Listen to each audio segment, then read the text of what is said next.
திமுககாரங்களுக்கு ஒரு சர்ச்சையை உருவாக்கணும். எந்த அமைச்சராவது அவங்களுடைய பேரை களங்கப்படுத்தணும்.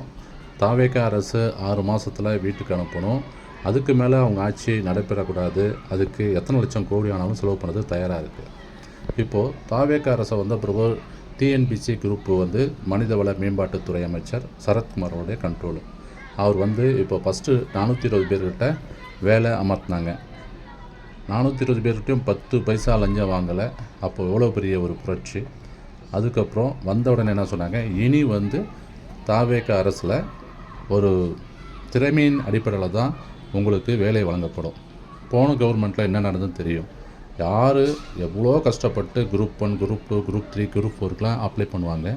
ஆனால் பாஸும் ஆகிடுவாங்க. ஆனால் அவங்க பணியமர்த்தப்பட மாட்டாங்க. அந்த லிஸ்ட்டை எடுத்து அப்படியே ஓரம் கட்டி வச்சுட்டு திமுக கட்சி கையில் அமௌண்ட்டை வாங்கிட்டு ஒருத்தவங்களா இவ்வளோ அமௌண்ட்டு, டிஎஸ்பிக்கா இத்தனை லட்சம், அப்புறம் இவங்க ரிஜிஸ்டருக்கு ஒரு அமௌண்ட்டு, இப்படி அமௌண்ட்டு வாங்கி மட்டும்தான் இந்த குரூப்பு டிஎன்பிசி குரூப்பில் எல்லாரையும் ப்ளேஸ்மெண்ட் பண்ணுது. ஆனால் படித்த அறிவாளியான பசங்க எத்தனையோ பேர் வாழ்க்கையில் ஒரு இது கூட கிடைக்காது.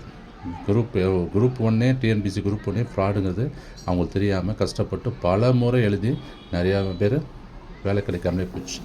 ஆனால் இந்த கவர்மெண்ட்டு தெளிவாக சொல்லிட்டாங்க, திறமையின் அடிப்படையில் அவங்களுடைய வேலை வாய்ப்பு கிடைக்கும். இதெல்லாம் பெரிய அதிசயம். இப்போ சேகர் பாபு 3000 கிலோ தங்கத்தை உரிக்கிறதுக்குன்றாங்க. பாறையை மலையாக இருக்கிற பாறையை உடச்சி பள்ளமாக 2000 கிலோமீட்டருக்கு 2000 மீட்டருக்கு உள்ளே போயிடுச்சு. அப்புறம் ஊழல் பார்த்திங்கன்னா சாராயத்தில் ஊழல். அதுக்கப்புறம் சாராய ஃபேக்ட்ரி யார் வச்சுருக்காங்க பார்த்திங்கன்னா எந்தெந்த கம்பெனி இருக்குது எல்லாமே அரசியல் பினாமி அவங்களுடைய கம்பெனி மட்டும்தான் இருக்குது. பெரிய பெரிய ஊழலை விட்டுட்டு இப்போது போய் சரத் அவர் தெளிவாக சின்ன வயசில் அருமையான மினிஸ்டராக வேலை செஞ்சிட்ருக்காரு. கரெக்டாக இருக்கார், ஸ்மார்ட்டாக இருக்கார். எல்லாம் 70-75 வயசில் இந்த மினிஸ்டருங்களாம் எப்படி ஒரு டைமுக்கு போக முடியும்? அவங்க யாரை ரெஸ்பான்ஸ் பண்ணுறாங்க? நான்லாம் 4:30 மணிக்கு அங்கே சட்டமன்றத்துலேருந்து வந்தாருன்னா இங்கே 5-5:30க்கெலாம் வந்துடுறாரு. இப்போ தாம்பரத்தில் ஒரு சட்டமன்ற அலுவலகம் இருக்குது. நைட்டு 10-11 மணி வரைக்கும் எல்லா மக்களையும் பார்த்துட்டு போகிறாரு. எல்லாருக்கும் ரெஸ்பான்ஸ் பண்ணுறாரு. ஸ்மார்ட்டாக அதாவது ஏஜ் இருக்கிறதுனால ஸ்பீடாக ஒர்க் பண்ண முடியுது.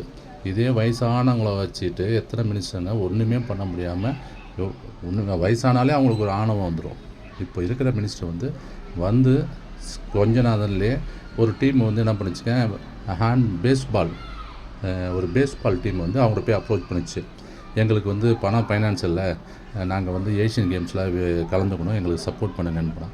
உடனே அமைச்சர் என்ன பண்ணார், சரத்குமார் என்ன பண்ணார்னா அந்த டீமுக்கு 10 பேருக்கு தேவையான அனைத்து வசதிகளும் பண்ணி கொடுத்து டிக்கெட்லாம் போட்டு நார்த் சைடில் ஏஷியன் கேம்ஸ் விளையாடி ஜெயிச்சுட்டு போன 3 நாளைக்கு முன்னாடி வந்தாங்க. அது அனுப்பலைன்னா இன்றைக்கி அவங்க ஏஷியன் கேம் ஜெயிச்சிருக்க மாட்டாங்க. அது மாதிரி எல்லா இடத்துலையுமே பங்க்சுவலாக வரார். அவர் சட்டசபை முடிஞ்சோன்னா நேராக ஆஃபீஸ்க்கு வரார்.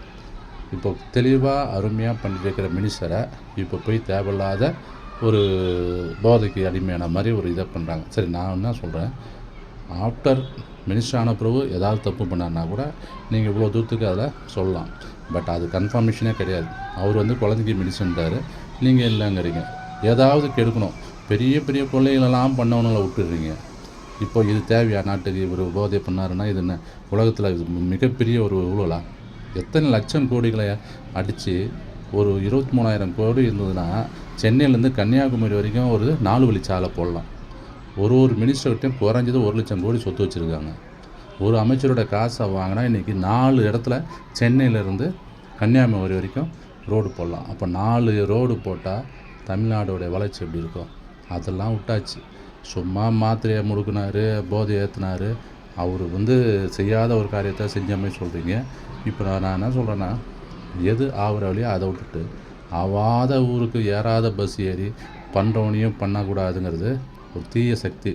பல லட்சம் கோடியை செலவு பண்ணி இந்த 6 மாதத்தில் விஜய் ஆட்சியுடைய 6 மாதத்தில் முடிக்குங்கிறது கங்கணம் கட்டி அழைக்கிறாங்க. அது நடக்காது. நீங்கள் எத்தனை மினிஸ்டருடைய ப்ளஸ் மைனஸ் எடுத்து பார்த்தாலும் உங்களால் ஒன்றும் பண்ண முடியாது. மக்கள் ஏற்றுக்க மாட்டாங்க.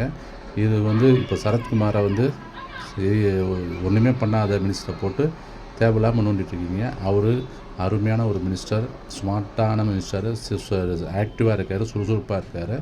இது மாதிரி இளம் வயசு 34 வயசில் ஒரு மினிஸ்டர்லாம் அமையிறது நாட்டுக்கும் வீட்டுக்கும் அனைத்துக்கும் நல்லது. நன்றி, வணக்கம்.